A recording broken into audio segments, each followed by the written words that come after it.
Esiet sveicināti, cienījamie radioklausītāji. Mēs priecājamies, ka varam būt jaunajā gadā kopā raidījumā Atklāti par patiesību. Pagājušo gadu mēs noslēdzām ar raidījumu, kurā mēs runājām, ko mēs nezinām par eiro ieviešanu Latvijā. Un šodien, atsaucoties uz jūsu interesi un arī tiešām par jūsu ieinteresētību uzzināt, ko vairāk, savā veidā mēs turpinām. Un šodien būs otrā daļa, kad mēs runāsim par eiro ieviešanu Latvijā. Vai tas ir labi, vai tas ir slikti, vai vajag, vai nevajag. Un šajā reizē man ir prieks, ka mēs varēsim uzzināt gan par, gan pret. Man par labo roku sēž par kreiso roku sēž pret. Pa labo roku sēž Latvijas Bankas starptautisko attiecību un komunikācijas pārvaldes vadītājs Juris Kravaļkungs. Un pa kreiso roku sēž inženieris, uzņēmējs un ekonomists Vilnis Zakrevska kungs. Labdien! Jau pagājušajā raidījumā daudz mēs runājām un bija šie fakti. Protams, 45 minūtēs mēs nevaram visu izstāstīt un izklāstīt, kāpēc nevajag. Mans priekšlikums šodien šajā raidījumā, ka mēs vispirms dotu vārdu Jurim Kravaļkungam, kāpēc vajag ieviest. Un ja neieviesīs eiro, tad kas tad draud Latvijai, jeb vienkāršam Latvijas iedzīvotājiem un arī kā valstī? Jā. Paldies. Es domāju, ka par to jautājumu var ļoti daudz runāt, bet patiesībā vajadzētu vismaz iezīmēt tās robežas, un varbūt mēs varētu parunāties arī konkrētāk, jo tik īsā laikā par visu tāpat nevarēsim izrunāt. Bet principā šis lēmums ir ļoti svarīgs, jo viņš noteiks arī nākotnes attīstību, kāda būs Latvijā. Manuprāt, pat tas varētu būt vēsturisks lēmums. Tāpēc, ka skaidrs, ka ja mēs ieviešam, tad dzīve gribētos domāt, ka teikt tā, ka viņi ies pareizākā virzienā un būs labāks mums iespējas tur, kur mēs esam šobrīd Eiropas Savienībā. Bet ir skaidrs arī tas, ka ja mēs neieviešam eiro, tad tīri tāpat lietas arī vairs nepaliks. Tagad viens starpjautājums.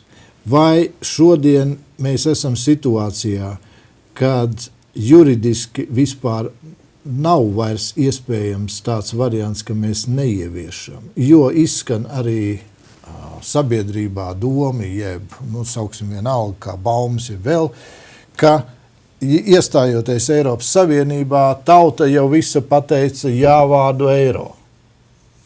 Un ka tas jau ir man negribējās teikt šo te vārdu fatāli, bet ar visiem jau mīļie, jūs varat šeit diskutēt no rīta līdz vakaram, jūs jau esat pateikuši jau jā vārdu eiro. Vai ir vēl tomēr, ka mēs varam pateikt nē? Ir jāsaliek jautājumi pa plauktiņiem. Tātad juridiski, tad, kad mēs stājāmies Eiropas Savienībā, mēs balsojam par to, tiks sūtīts arī bukleti. Jā, tad juridiski, praktiski tas nebūtu nepieciešams vairs balsot otrais. Bet juridiski tas nozīmē arī to, ka valsts ievieš eiro tad, kad viņa praktiski tam ir gatavi. Un ļoti daudz ir tieši politiķu rokās pat labam saprast, tad vai ir nepieciešams kaut kas vairāk vai nav nepieciešams kaut kas vairāk. Jo valsts gatavība nosaka arī juridisku gatavību, ekonomisku gatavību, ir rinda priekšnoteikumi, kādā veidā vispār var iestāties. Un tas ir savstarpēji saistīts. Šobrīd Latvija ir tādā situācijā, ka ekonomiski un viss mēs atbilstam eirozonai. Pat labāk situācija ir tāda, ka mēs izpildam Maastrichtas kritērijus tādā veidā, kad viņš dabīgi sakrīt viss. Līdzīgi kā tas notika Igauniem dažus gadus atpakaļ. Bet teikt, ka ir fatālisms, kad, piedodiet, viss jau visur ir nolemts, tā tas nav. Ir valdības lēmums par to, ka valdība vēlētos ieviest eiro no 1. janvāra 2014. gada. Bet līdz tam ir jāaiziet zināmas procedūras, ir jāizdara zināmas ekonomiskie novērtējumi, arī juridiskie novērtējumi, un ja tad viss ir kārtībā, un tad Eiropas Savienības, Eirozonas valsts piekrītam, tikai tad mēs varam kļūt par Eirozonas dalību valsti. Cik es saprotu, Eirozonas jau priecātos, ka mēs būtu Eirozonā, ne? Varbūt. Tas tāds nedaudz spekulatīvs jautājums ir. Skaidrs, ka Eirozonai ir galvenā interese pat labam varbūt arī tāda, ka Mēs redzam, ka ir zināmas problēmas ar dažādām valstīm Eirozonā, bet ne visām. Ar pašu eiro, kas ir viena no lielākajām globālām valūtām, patiesībā problēma tādu tiešā veidā nav. Un tad, ja mēs runājam par Eirozonu, skaidrs, ja kāda valsts gribētu pievienoties Eirozonai, tas rāda to, ka šī valūta ir tā vērta, dabīgi, ka tā ir viņu interese. Bet, laikam, ja mēs būtu sanākuši šajā studijā vairāk runāt par to Latvijas interesi, kāda ir mūsu interese, lai mēs tur būtu? Vai... Jā, parasti ir tā. Tad tie, kuri saka, nevajag eiro, viņi saka to bīstamību, kas tad notiks, ja ieviesīs eiro. Lūdzu, es gribētu dzirdēt, un es zinu, ka radioklausītāji un skatītāji arī vēlas dzirdēt, kāda tad ir tā bīstamība, ja neieviesīs eiro? Jārunā vairāk par faktiem. Pat labi ir dēļ krīzes un dēļ tās attīstības pakāpes, kāda ir Eiropas Savienībā, aizvien vairāk lēmumu tiek pieņemta Eirozonas ietvaros. Tas faktiski nozīmē to, ka daļa valstis, kas ir tā kā kodolā, tās pieņem lēmumus, bet šie lēmumi ietekmē visus arī pārējos, kuri nav šajā kodolā. Un faktiski mēs varam runāt par daudzātrumu Eiropu, kuru faktiski nozīmē to, ka tās valsts, kas ir kodolā, viņas veido šo integrāciju un pārējās paliek zināmā perifērijā. Varat saukt arī par pelēko zonu. Tas nenozīmē revolucionāru izmaiņu to, ka mēs būtu izgājuši ārā no šīs muitas unijas, ko sauc par Eiropas Savienību. Aizvien ir iespēja tirgoties un darboties, bet šie nosacījumi, kuri tiek pieņemti, faktiski vairs nav tikai mūsu rokās. Tas nozīmē, ka arī tās valsts, kur šobrīd nav pieņēmušas eiro, jeb ieviesušas eiro, viņas tad paliks perifērijā? Tas ir jautājums, ir stipras valsts. Ja mēs runājam par ekonomiku, mums noteikti ir jāatšķir lielas valsts un mazas valsts. Nevajadzētu nekad Latviju salīdzināt ar Lielbritāniju. Ļoti nekorekti, vienkārši pēc ekonomikas lieluma. Mēs varam salīdzināt sevi ar kaut kādām līdzīgām valstīm. Piemēram, tāpat tuvā Igaunija. Mums ir ļoti labs salīdzinošais rādītājs, tāpēc, ka mēs sākām praktiski no viena sākuma punkta, un viņi šobrīd ir iekšā Eirozonā. Tas ir viens no rādītājiem, kā mēs varam sevi salīdzināt. Šobrīd Latvija un Igaunija. Ja šo te ekonomisko attīstību mēs skatāmies, protams, Igaunija iegāja ekonomiskajā krīzē gadus atpakaļ ar savu veidu tādu buferu spilveni, jeb uzkrājumu, mums vēl piedāvāja miljardu. Šobrīd, kā izskatās Igaunija un Latvija tīri ekonomiski, mēs esam vienādā jau sasnieguši, jeb mēs neesam Igaunija jau sen jau ir daudz kur priekšā. Ir dažādi rādītāji, pēc kuriem to varētu tā kā vērtēt. Ja? Cilvēki, kas brauc kaut kur, tad viņi paskatās, kā ir, bet, piemēram, var paņemt kaut vai video algu un video pensiju, viņi ir 30% virs Latvijas. Tas rāda par kaut ko.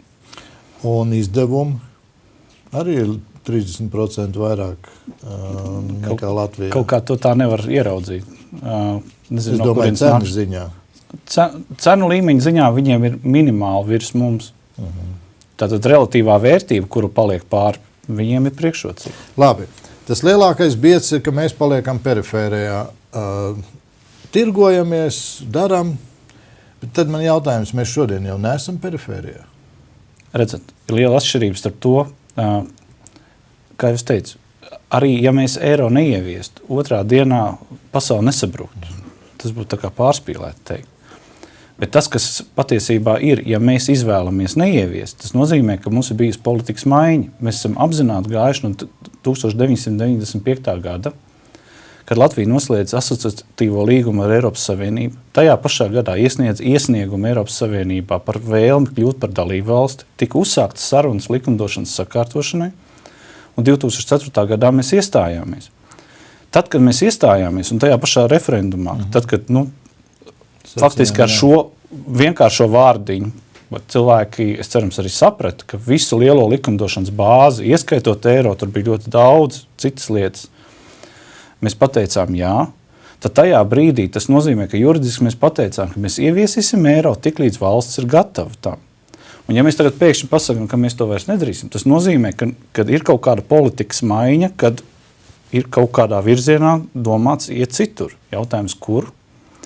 Un, ja mēs skatāmies tīri ekonomiski, vissvarīgākā lieta ir noteikti, kā tas būs ilgtermiņā. kā savas saistības valsts spēs pildīt, kā tas realizēsies dzīvē, ko tas nozīmēs investoriem, ko tas nozīmēs tiem, kas var veidot darba vietas un tam līdzīgi. Varbūt tāds asāks jautājums.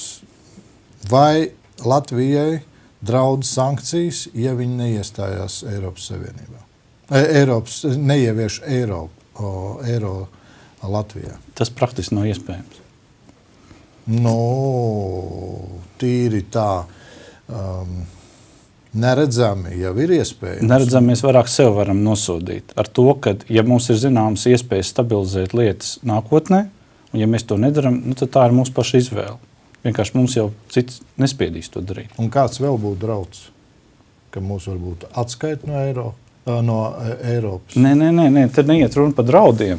Te nav tāda veida draudi. Mēs jau zinām, ka šodien esošā pasaulē jau nav tādi militārie draudi tajā izpratnē, kā viņi ir. Lietas notiek samērā vienkāršāk. Ir dažādas finanšu plūsmas, ir dažādi lēmumi, kas tiek pieņemti, kas gala rezultātā rezultēs uz to dzīves līmeni, kādā veidā katra valsts dzīvo. Mums ir jāatbild, kādi būs mūsu nākotnē tirgi. Lai uzturētu to dzīves līmeni, kas ir ārpusē, ir skaidrs, ka ar vietējo tirgu ir pamāc. 2 miljoni cilvēku nepietiek. Tā tad ir jāiet ārējos tirgos un ir jāņem naudu no turienes. Tas faktiski nozīmē eksportēt, vai ne? Ja mēs eksportējam, tad jāzina, uz kuriem tirgiem, ar kādiem nosacījumiem, cik mēs būsim konkurētspējīgi. Tie ir svarīgi jautājumi, uz kuriem mums ir jābūt atbildēm. Jūsu, apstāsimies šeit, Latvijas bankas viedoklis ir viennozīmīgs, un jūs arī esat to visu ekonomiski pamatojuši, ka vienīgais ceļš ir eiro. Mēs gribam teikt, ka priekš mazas atvērtas ekonomikas vislabākais veids, kā turpināt integrēties un sasniegt labākos nosacījumus, ir ieviest eiro, un būtu labi ieviest viņu tagad, tāpēc, ka tas vienkārši dabīgi iekrīt tajā attīstības virziena fāzē, kādā mēs pat labam atrodamies. Jo tas mazina riskus tagad, tas palielina labākus, dod ekonomiskos nosacījumus nākotnē, un faktiski mums dod iespēju ietaupīt naudu tajās neizbēgamajās lietās, kuras mēs jau šobrīd darām. Caur kredītreitingiem ir svarīgs, cik maksā mūsu ārējais parāds, kurš mums ir jāfinansē, un ir ļoti svarīgi, lai tas pats ikgadējais budžets, ko mēs nomaksājam veselu izglītības budžetu valstī, 200-300 miljonu apmērā, lai viņš būtu pēc iespējas mazāks, jo tā nauda paliek mums. Tie ir tie ieguvumi, kur veidojās. Ir svarīgi, lai investori, tie, kur varētu nākt uz Latviju, ja mums savu kapitālu nepietiek, tad, lai viņi nāktu un lai viņiem būtu šī ilgtermiņa domāšana, ka viņi var redzēt, ka šeit var veidot darba vietas, kad būtu cilvēkiem nodarbinātības iespējas, un caur to šī nauda tomēr veido iekšējo ekonomiku. Tie būtu tie vissvarīgākie jautājumi. Šobrīd kopējais ārējais parāds Latvijai ir cik miljardi? Absolūtā izteiksmē. Vislabāk ir runāt koproduktu izteiksmē. Valdības parāds pat labāk ir 36%, un privātais, ja tagad nemaldos, 137. Tas naudas izteiksmē būtu apmēram miljardos. Kā 20 miljardi kopā. Tas ir kopējais ar tā ir milzīga. Es jau pateicu precīzi, bet milzīga nav 20 miljardi. Es zinu to, ka daudzi 30 miljardi eiro apmēram ir. 30 miljardi eiro. Es pateikšu, kā. Labi, apstāsimies pie 20 miljardiem latu. Daudziem tas pat nav iespējams cik nulītēm tas ir. Plus vēl, tas ir tikai parāds, jo tur jau ir jāpieliek klāt gadu laikā, cik vēl miljārdi aizies procentos. Tātad, piedodiet, ārējais parāds kopējais ir 21 miljards 162 miljonu latu. Neto ārējais parāds ir 6 miljardi. Neto. Tātad tas, kas reāli ir parāds, kas sastāv 39%. Par šo neto varētu stipri pārstrīdēties. Tas ir tikai cipars un atkarīgs no tā, kā mūsu aktīvi ir novērtēti. Un es teiktu, ka viņi tur varētu būt stipri pārvērtēti atsevišķās pozīcijās. Labi. Mēs apmēram esam šobrīd dzirdējuši šos draudus. Ne tie pat nav draudi, kas nebūtu labi, ja mēs neieviešam eiro. Vēl viens jautājums, cik Latvijas valstī, jeb no mūsu nodokļu maksātāju naudas, cik daudz būs jāmaksā, lai ieviestu eiro vispār, nomainītu visu šo naudas mašīnu un vispārējo? Finanšu ministrija ir aprēķinājusi, ka vienreizējas izmaksas valsts sektoram maksās apmēram 12 miljonu eiro. Privātais sektors varētu būt no 110 līdz 220 miljoniem. Tad vēl ir vajadzīgs iemaksas Eiropas stabilizācijas mehānismā, kur praktiski 5 gadu laikā mums ir jāiemaksā 200 miljonu eiro. 5 gadu laikā 200 Jā, 40 miljonu gadā. Tas kopumā ir tāda apdrošināšanas izmaksas. Labi. Un tad mēs esam droši, ka mūs neizstums perifērijā, mēs būsim kodolā, un ka mēs tad kopā ar lielām valstīm varēsim... Jāpaskaidro, ko nozīmē kodolā. Skaidrs, ka Eiropas Savienībā ir dažādi lieluma valstis. Ir Vācija, Francija un ir mazākas valstis. Un skaidrs, ka ir dažādi demokrātiskie risinājumi, kādā veidā nonāk pie lēmumiem. Bet, protams, ja Vācija kaut ko grib, tad ir diezgan grūti kādai mazai valstī stāvēt pretī. Bet tas, kas reāli praksē notiek, kas ir ļoti svarīgi, ka mazās valstis vienojas un runā vienot pretī lielajām valstīm. Tādā veidā mēs iegūstam labos nosacījumus. Ja kāds iedomājas, ka, piemēram, Latvija varētu tagad aiziet un pateikt kādai lielajai valstī, kā tur būs, ja? Tas vienkārši nav reāli. Mēs jau redzam, kā tas ir ar lauksaimniekiem. Mēģina braukt arī kopēji braukt ar traktoriem un bez traktoriem, un diezgan grūti ir kaut ko panākt. Jā, bet lauksaimnieki patiesībā ir jāskatās ar varbūt vienu citu aspektu. Tas varbūt cits diskusijas rezultāts, un nedomāju, ka Latvijas bankas lauciņā, bet mums ir jāsaprot, kāda būtu alternatīvas, ja mēs nebūtu Eiropas Savienībā. Kas tad notiek ar lauksaimniecību, cik Latvijas valsts būtu spējīga subsidēt, un kādi tie nosacījumi izskatās. Un arī mēs zinām, kādas būtu pieejas tirgu. Labi, dzirdējām pret, dzirdējām par. Kas ir pret? Jā, vispirms, lai saprastu, vai Latvijai vajag vai nevajag eiro, jāsaprot, ko mēs gribam. Ko mēs gribam vispār panākt? Kas lai būtu Latvijā šeit tāds? Un pirmā lieta, kas tā iegriezās ausīs, ir, ka mēs gribam stabilizēt stāvokli. Es Latvijas stāvokli apmēram raksturot kā novārdis pēc visām tām lietām, kas mums ir bijuši, tāds slimnieks, vājš, nepārāk izglītots uz kopēja Eiropas fona. Ja ir vēl kaut kas palicis, tad drīzāk no tā, kur mēs ar Juri izglītojamies no tā laika. Un Latvijai laikam stabilizācija ir tas, kas laikam nav mūsu galvenais mērķis, jo stabilizācija nozīmē neindeksētas pensijas, tas nozīmē tikpat stabila kā šobrīd izglītības sistēma, tikpat stabila veselības aizsardzības sistēma, bet pat tad šī stabilizācija nebūs stabilizācija, jo raugi mums aizvien samazinās pelnošo cilvēku skaits, aizvien palielinās to cilvēku skaits, kuriem vajag pārdalīt nopelnīto cilvēku naudiņas.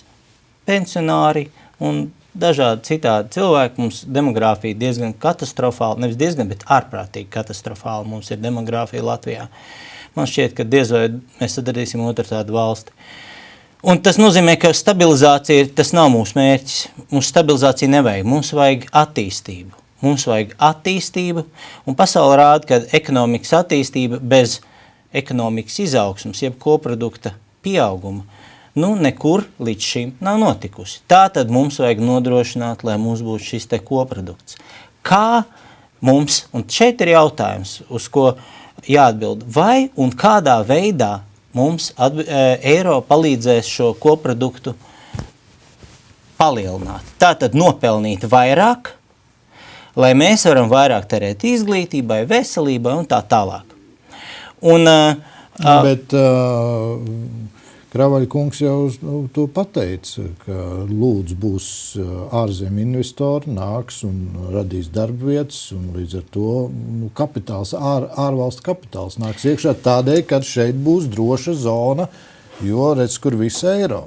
Labi, ja eiro ies pa burbuli, tad arī mēs, protams, aizējām ar visu kodolu pa burbuli. Un tur ir vērts vēl pa vienu lietu iezīmēt. Jā, bet šī ir tā saucamā neoliberālā pasaka, kuru neviens nopietns ekonomists, tā skaitā Latvijas bankā, kurai neviens vairs netic tur.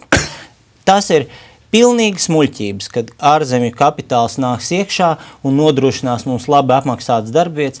Ārzemju kapitāls nāks iekšā, tas izpaudīsies tā. Viņi nopirks mūsu zemi, viņi nopirks mūsu mežus, viņi šeit investēs savu 25 gadus veco kūtu, ko Dānijā kaut kādu ekoloģisku iemeslu dēļ nedrīkst vairāk lietot, uzliks savu kūti, un tā kā daudzi zina Latvijā, viņi smirdēs pa 15 kilometriem, ja vējš būs uz tavu pusi, bet viss būs kārtībā. Viņi pieņems Jāni darbā, un Pēteri arī, no kura viņi būs nopirkuši šo te, atstās. Tad viņi uztaisīs peļņu, kādu saimnieks gribēs. Kā kārtīgs saimnieks gluži savu darba spēku badā nemērdēs, samaksās mums minimālās algas, peļņu aizvedīs pie sevis, uzkrājums investēs savā valstī, savā ražošanā, mums būs minimālās algas, piecūkota zeme, un mēs būsim viņiem kalpi, kā mēs arī šeit bijām. Tās saucās ārvalstu tiešās investīcijas.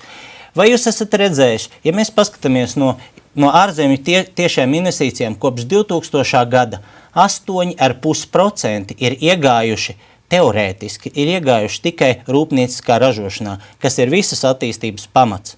No šiem 8,5% es garantēju, ka puse, līdzīgi kā Lāns Pričeta stāstā par divām nabadzīgām valstīm, ko daudz ekonomisti zina, puse ir cipars, ir burbulis.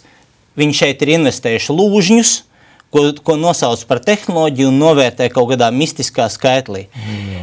Jā, tieši tā. Un savukārt otra puse ir pirts slotu ražošanā, meža izzāģēšanā un brikešu spiešanā. Bet labi, un rezultātā mūsu pieaugums ekonomikas nekāds nav. IKP cilvēki var uzdot jautājumu, kāpēc Dombrovskis stāsta, kad pieaug IKP, mēs redzam, ka temperatūra ceļ, mums stāsta, ka temperatūra ceļas, bet mēs redzam Ezersals ciet. Kāpēc?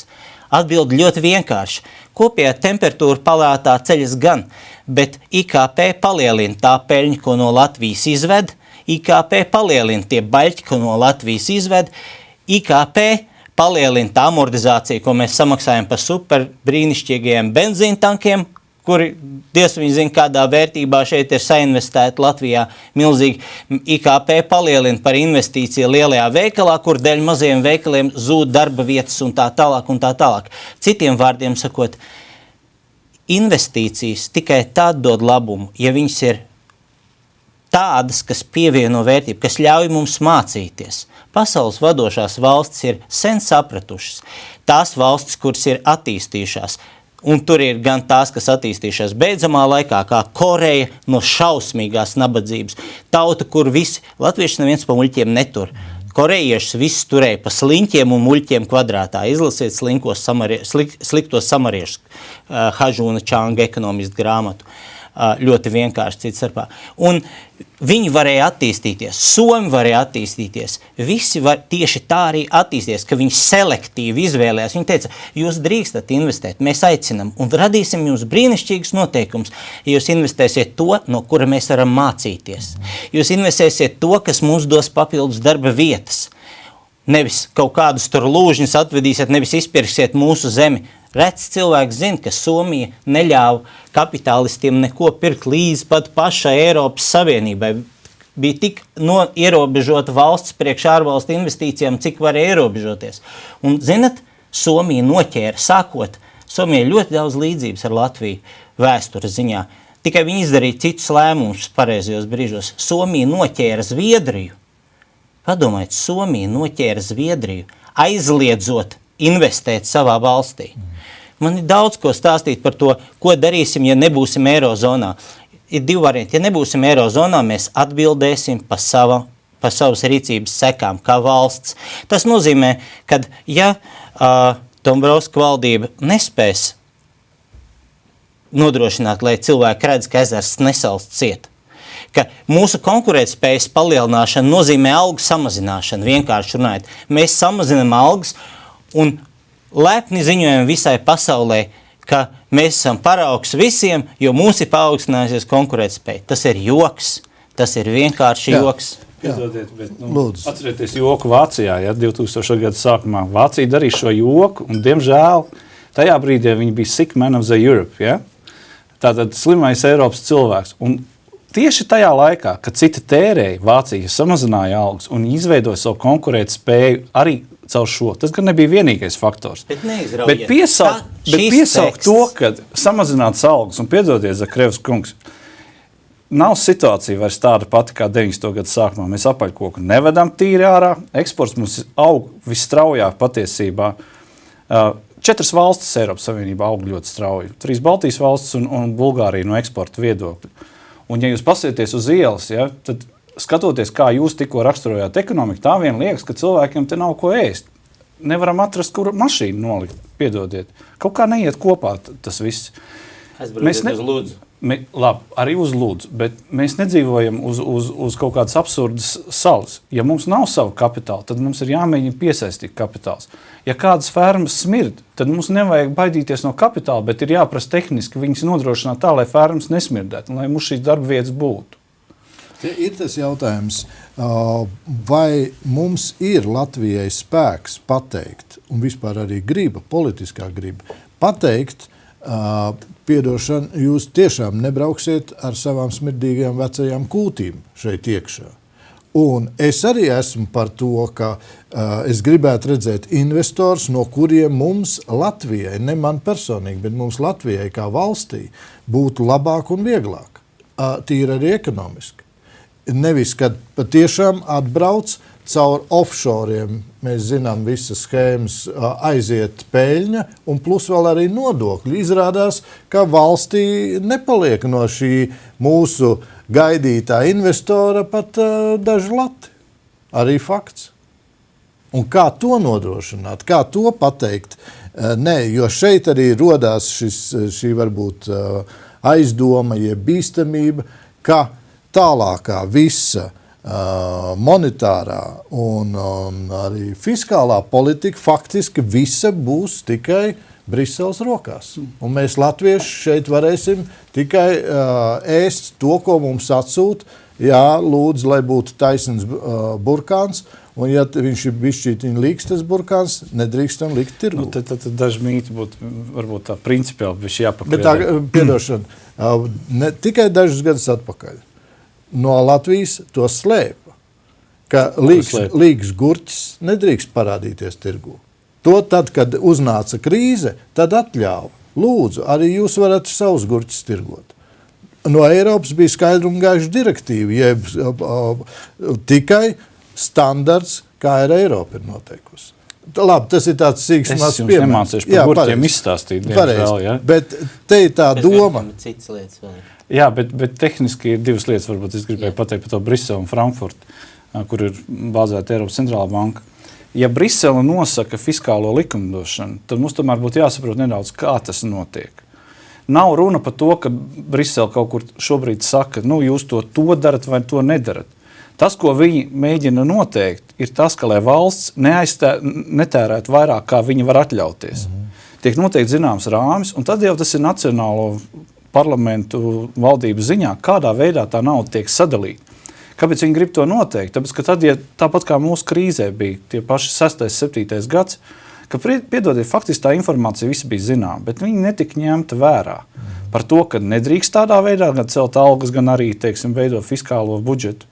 Un beigās pēc tam ir jānāk un jāglāb tā valsts. Tas ir tas mērķis. Ja mēs runājam par Frankfurtu, atkal tas pats vienotā monetāra politika, tur ir daudz šķautnes iekšā. Bet dažas no tām ir ļoti svarīgas. Piemēram, tad, kad bankām ir problēmas, tad, piemēram, 8. gadā, kad mums arī bija zināma situācija, vietējā centrālā banka ir pārāk maza, lai nodrošinātu pilnīgi visas vajadzības. Ja jūs paskatieties, kas notika Eirozonā, Eiropas centrālā banka pārvalda vienu no lielākajām valūtām, un viņi var vienkārši piedrukāt tik naudas, cik ir nepieciešams. Attiecīgi, iestājas stabilitāte, kur nodrošina labāks nosacījums. Mēs par to varētu runāt. Jā, es teiktu, šobrīd tiek teikts, un nebūs jau tik traki. Piemēram, par tas, ka jebkurš, atkal, ja mēs pastamies Nobela prēmijas laureāts, Latvijā tāda nav, bet ekonomikā viņi pilnīgi atšķirīgi. Kens Rogovs, Pols Krugmans un Norielas Rubinī, viņi visi piekrīt vienai lietai, ka nevar pastāvēt monetārā politika integrēta bez integrētas fiskālās politikas. Un fiskālā politika bez kopējās ekonomiskās politikas. Un tik tālu neaizies mums saka, kad nelēms mums, bet patās pilnīgi svaigs dokuments, pagājušajā beigās Van Rompuya jaunas un patiesas eirozonas reformu 4 pīlāri. Integrēta finanšu sistēma, kas nozīmē mums nebūs veidot, es to pateikšu, savas bankas tautsaimniecības stimulēšanai. Integrēta budžeta sistēma. Tas nozīmē, cik un kā tērēt, investēt un pelnīt, nolēms Berlīzē. Protams, ka nē. Tas Rumpējs tikai tā joko. Integrēta budžeta sistēma nozīmē finanšu ministrija kopīga un finanšu ministrs kopīgs. Te ir principāli jauna lieta. Tiek runāts par Eiropas Savienības kopējo budžetu, viņu palielināšanu. Bet mēs zinām, ka tam nav atbalsta. Šobrīd tiešām nav vērts par to baidīt. Jā, tas nozīmē, ka notiks, es pabeigšu, integrēta ekonomikas politikas sistēma. Tas nozīmē, ka nacionālās intereses tiks aizvietotas ar pārnacionālajām un par to tiek aktīvi runāts par šaurajiem nacionālajiem dzīvokļiem un tā tālāk. Jo tiek tā kā nostādīts, ka nacionālās, tāda Latvijas valsts nacionālās intereses, tas tā šaura domāšana. Neviens nekad nedomās, ka franču nacionālās intereses ir šaura domāšana. Pamēģiniet kaut ko tādu vispār pateikt. Un visbeidzot, 4. pīlārs demokrātiskās leģitimitātes un atbildības nodrošina. Tas nozīmē, mēs soli pa solītim izgudrosim tādu mehānismu, lai mūsu nevēlētās institūcijas, kā piemēram Eiropas tas stabilitātes mehānisms, kur vada neiecelta padome un direktors, neievēlēta, bet iecelta, un kuri ir imūni pret jebkādu likumdošana, jebkuras valsts, un kuriem ir pilnvars pieprasīt naudu 7 dienu laikā no jebkuras valsts, kuriem ir pilnvars šo fondu palielināt pēc nepieciešamības un tā tālāk. Tas nozīmē, ka demokrātiskais tiks izveidots tāds mehānisms, kurš izskatīsies kā demokrātija, bet tiks viss raustīts ne no šejienes, kā mēs nojaušam. Un, ja mēs runājam par šo te, ka tas nenotiksies, es piekristu Krugmanam, viņš saka, vispār Eiropā var notikt viena no 2 absolūti neiespējamām lietām. Pirmā ir lieta, kad Eirozona sabruks, ka to pieļaus, tā ir absolūti neiespējama. Un otra absolūti neiespējama lieta ir, ka vācieši piekritīs, ka viņi būtībā izsniegs beztermiņu un bezprocentu kredīt limitus visiem, kam to vajag. Un realitāte ir tāda, vai no Eirozonas ir jāizsmet pēc ārā visas nekonkurēt spējīgās valstis, kas ir pamat problēma, ieskaitot Spāniju, mums tiek runāts, ka kodols. Kas tad? Mēs esam tagad perifērija, Dānija, Zviedrija, Čehija ir perifērija, bet raugi un Lielbritānija pats pa sevi. Bet Portugāla, Grieķija, Kipra, Slovēnija, Spānija, tas ir tas Eiropas kodols, uz kur mēs tiecamies.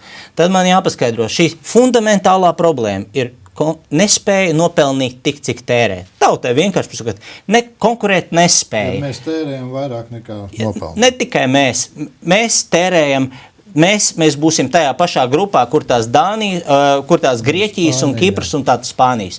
Viņas ir jāizmet. Kāpēc tajā pašā grupā? Tāpēc, ka mēs esam vēl neproduktīvāki nekā ir, piedodiet, Portugāla. Kas attiecās par to piemēru, kad nāks kapitāla un tā tālāk. To neapliecina neviens fakts. Jūs ļoti sabieziniet. Jā, Kravaļkungs, sabieziniet, jūs savukārt tik ļoti tās krāsas izšķīdiniet, kad man nākas nedaudz viņu sabiezināt. Labi, arguments pretī. Mēs esam daudz augstāk nekā Spānija, Grieķija. Ziniet, man liekas, vajadzētu salikt tā kā bez dramatizēšanas. Kā mēs runājam, pasaule nemainās vienā dienā, bet mums ir jāsaprot, teiksim, kā tas apmēram varētu izskatīties. Tiek darīts viss, lai Eirozona saglabātu savu esošo veidolu, jo ir skaidrs, ka tās 4 brīvības, kas ir Eiropas Savienības pamatā, preču, kapitāla, personu un pakalpojumu kustība, viņi veido savstarpējas saites. Ir labāk šobrīd nemest nevienu valstu ārā, bet ir svarīgi, lai valsts pilda savas saistības. Par to ir cīņa. Bet iedomājieties arī, ja tiešām veidojas tāda situācija, ka kāda valsts kaut kādā brīdī pasaka, ka mēs tā kā kaut ko varbūt negribam. Mums ir jāsaprot to, kādas ir alternatīvas. Krugman kungam patīk, protams, teikt no ASV perspektīvas, tūlīt te viss sabruks un nezinu, kas tur būs. Ja? Bet iedomājieties tīri katrā konkrētajā valstī. Ja daudzas šodienas ekonomiskie ieguvumi ir veidot uz to, ka tas ir veidot uz liela tirgus pamata, tagad valstīm sadaloties mazos tirdziņos, uz kāda pamata viņi veidos savu ekonomisko labklājību. Ja tas politiski nozīmē to, ka būtiski ir jāsamazinās dzīves līmenim, tad valstis tās, kuras ir tiešām ar dziļākām kabatām, kas veido sakarīgu politiku, viņas visdrīzāk veidos vienu kopēju kaut kādu atkal kārtējo zonu, ekonomisko, kurā šo dzīves līmeni mēģinās uzturēt un attīstīt. Un Latvijas interesēs ir būt pie šī galda klāt, tad, kad tas tiek darīts. Ja Latvija nav tur klāt, tad piedodiet, mēs ar savu lielumu, neesam citiem interesanti. Cik ilgi apmēram vēl auklēsies ar Grieķiju, Eiropas Savienību? Jo mēs redzam, tur atkal miljardi, un viņi taču nespēja atdot to. Tiek norakstīti miljardi, mums neviens nenoraksta miljardus. Tiek norakstīti privātām sektoram miljardi. Tas pats privātais sektors, kas ir labi nopelnījis, tas kaut kādā brīdī atdod kaut kādas naudiņas atpakaļ. Tā ir tāda spēle, piedodiet. Tas jāsaliek vienkārši kopējā bilancē, un tad viņi labāk var redzēt. Un tie investori, kas liek iekšā arī Grieķijā, te man tomēr ir jāpasaka, vienmēr tā spēja pelnīt saistās arī ar palielinātiem riskiem. Cilvēkiem un institūcijām tas ir jābūt zināmam. Ja? Bet jūsuprāt, šobrīd eirozonai tieši ar valūtu nedraud sabrukums? Tātad tur visi tie ekonomisti, kas ir pasaulē, viņi kļūdās? Saprotiet, ir liela cīņa. Ja mēs lasām ziņas, vai ja mēs dzirdam dažādas viedokļas, ir ļoti svarīgi saprast, par ko ir cīņa. Ir cīņa par to, ka, teiksim, ASV, piedodiet, piemēram, tāda triviāla saruna, lai cilvēki labāk varbūt saprot. Ik pa laikam saka, laikam eiro varētu tā neuzticēties, slikšu uz dolāru. Bet tas notiek līdz tam brīdim, kamēr parāda, piemēram, līdz 17. gadam, kā izskatās fiskālās lietas, teiksim, ASV, un tad sāk cilvēki aizdomāties. ASV šobrīd mēģina iziet no situācijas, ka viņi izmanto to, ka viņiem rezerves valūta, un viņi mēģina piedrukāt ļoti lielu daudzumu naudas, un faktiski nekonsolidējot fiskālo budžetu, iet uz priekšu un tādā veidā pacelt attīstību. Tas ir tas piegājiens, ko arī atbalsta Krugman kungs. Eiropa šobrīd arī ir piedrukājusi gana daudz naudas, tikai citādā veidā. To ir izdarījusi Eiropas centrālā banka, pērkot no valdībām viņu aizņem šīs parādzīmes otrreizējā tirgū. Bet tā atšķirība ir tāda, kad ASV to pieņem ideoloģiski kā vienīgo ceļu. Eiropa aizvien meklē to ceļu, kādā veidā iziet. Jo viennozīmīgi ir skaidrs, ka tā dzīvošana pāri līdzekļiem ir notikusi un ir jābūt risinājumu, kādā veidā no tā tikt ārā. Un vairs nevienam negribās dzīvot zemākā līmenī. Negribās, bet ir vienmēr jāsaprot, ja kāds dzīvo pāri līdzekļiem, viņš saka, es turpināšu, tad ir jābūt arī kādam, kas grib to finansēt. Un te ASV ir priekšrocības, jo viņiem ir rezerves valūta. Bet, kā mēs zinām, rezerves valūta. Bet, jau viņiem ir, ja nemaldos, tuvu pie 20 triljoniem parāds. Jā. Un viņi tik drukā un drukā. Viņi drukā un, piedodiet, tā prognoze vidējā termiņā ir diezgan pesimistiska. Tiešām pesimistiski. Lūdzu, vēl vārdu, un tad noslēgsim mūsu šodienas diskusiju. Mēs, protams, šeit man jāsaka, ka tie cilvēki, kas runā, kas nepiekrīt Latvijas bankas viedoklim un kuru viedoklim es piekrītu, viņus nevar visus turēt aizdomās, ka viņi šausmīgi atbalsta dolāru. Neskatoties uz to, ka Krugman varbūt ir viens intereses, bet teikt, ka visi Nobel prēmijas laureāti ņem gandrīz jebkur Rogovs, Krugmans, Rubīnīs, Spence un tā tālāk, visi viņi interesēti. Tas tā kā būtu bišķi pārspīlēts. Bet kas man vēl ļoti, ko es gribēju teikt? Es gribēju pateikt, ka šis viedoklis Latvijas bankas, kas man ļoti, ļoti nepatīk, ir šī šausmīgā steiga un šī cilvēku tautas ignorēšana. Starp citu, es arī piederu pie tautas un apgalvot, ka es tā kā esmu neizglītots, tāpēc es atbalstu eiro nepiekrišanu, ir diezgan, kā nepieklājīgi. Bet tā vispār tiek sludināts, ka pamatā neizglītot ļaudis atbalsta Latviju. Ja? Lūdzu, izlasiet to aptaujas rezultātu. Jā, labi. Tur vienkārši aptaujāto izglītība tika vērtēta, un 37% šķiet no tiem bija ar zinām izglītību. Tālāk masu mēdī paķēra to kā ciparu, un tagad jūs kāpēc pieskaitījāt tur. Piedodiet, ir dažādi procentuāli vērtējumi, un tā ir normāla aptaujas sastāvdaļa. Lūdzu, interpretējiet tā, kā tas ir korekti. Bet ko es gribu tad noteikti pateikt, ka Latvijas banka, ne valdība, nav nekād organizējusi daudz maz publiski pieejamu, varbūt kaut kur slepeni arī ir kāds diskusija. Piemēram, Latvijā ir gana daudz ekonomistu, piemēram, Alfs Vanaks, ekonomikas doktors no Lielbritānijas, ar Lielbritānijas doktora izglītību, kurš cits starpā arī neatbalsta optimismu, kas ir mūsu valdībai un Latvijas bankai, un kurš saka, ka tas, ka Latvija nav paraugs nevienam, New York Times intervijā, Latvija nav paraugs nevienam. Tas ir nonsens, ka Latvijai ir kaut kāda tur sasnieguma, ar ko mēs varam lielīties. Tauta gan ir savilkusi jostas kā neviens. To gan mēs varam lepoties kā tauta. Bet valdības politika mēs neesam paraugs nevienam. Un ko es gribētu ļoti? Es gribētu, lai šāda veida lēmumam, pirms viņa ir publiski pieejama, profesionāla diskusija, kur ir šī pusē sēž ne tikai viens tur Zakrevskis, tanī pusē viens Kravels, bet tur sēž, kas ja tur jūs gribat nosēdināt, ko jūs varat pieaicināt, ja gribat arī Berga kungu lielu ekspertu makroekonomikā pieaicināt. Jā. Šajā pusē tad pieaiciniet nopietnus ekonomistus. Noslēgsim mūsu raidījumu un burtiski dažos teikumos. Ievieš eiro jūsu konstatējums, kas notiks? Dažos vārdos. Jā. Ieviešot eiro, mēs patiešām kļūsim par eirozonas vai Eiropas perifēriju bez iespējām ietekmēt savu likteni pašiem. Mums būs brīnišķīgas iespējas pārcelties uz Angliju, kamēr viņi neizstāsies no Eiropas Savienības, uz Vāciju, ja spēsim runāt, uz Somiju un citām vietām, un viņai būs stabilitāte tādā ziņā, ka mēs būsim kalpi savā paša zemē, neko nelemsim, bet mums būs stabilitāte, badā mums nomirt neļaus. Par to es diezgan pārliecināts, bet visticamāk mums uzkraus milzīgāko parādu nastu, kas radīsies tad, kad sabruks visas šīs te nekonkurētspējīgās Eirozonas valstis un būs spiestas izstāties viena pēc otras, vispirms Grieķija un pēc tam varam sākt uzskaitīt. Kas notiks, ka ieviesīs eiro? Es domāju, ka vienkārši būs labāk nosacījumi tam, lai ekonomika attīstītos. Es neesmu pārliecināts, ka tās šoka terapijas, kuras varētu tikt piesauktas, ka viņas kādam gribētos un kaut kā īpaši palīdzētu, tas, kas ir cilvēka interesēs, lai mēs nevis iet uz augšu, uz leju nepārtraukti, bet lai mēs veidotu savu nākotni ilgākā termiņā un stabilāk ejot uz to.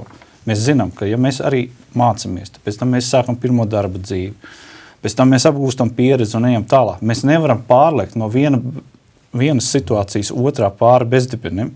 Mums ir jāiet normālā attīstības veidā. Es nevaru piekrist, ka te būs, piedodiet, galīgais tuksnesis. Ja tā būtu, mēs aizvien eksportētu tikai zāģbaļķis un neko vairāk, tad mums neaugtu eksports, tad, piedodiet, mūsu konkurētspēja nebūtu tāda, ka mēs spētu iet eksporta tirgos un ņemt no turienes naudu. Un mums pašiem vēl ir daudz mājas darbu, ko te darīt. Jā, lūdzu. Es atvainojos. Jā, es negribu radīt priekšstatu, ka te būs tūkstnesis. Es gribu radīt, ka mums būs par dzīves līmeņa izlīdzināšanu, jeb konverģents, kā to mēdz saukt, vienkārši jāaizmirst. Un tas ir viss. Paldies, es saku Latvijas Bankas starptautisko attiecību un komunikācijas pārvaldes vadītājiem Jurim Kravaļkungam. Paldies inženierim, uzņēmējiem un ekonomistam Vilnim Zakrevska kungam. Paldies jums un dzīvosim, redzēsim. Viss mainās, bet mūsu kunga žēlastība un stiprā klints, kas ir Kristus, tas nemainās. Viņš ir apsolījis, ka viņš būs ar tiem, kas viņam tic, līdz pasaules galam. lai Dieva miers jūs piepildi šajā brīdī. Visu labu!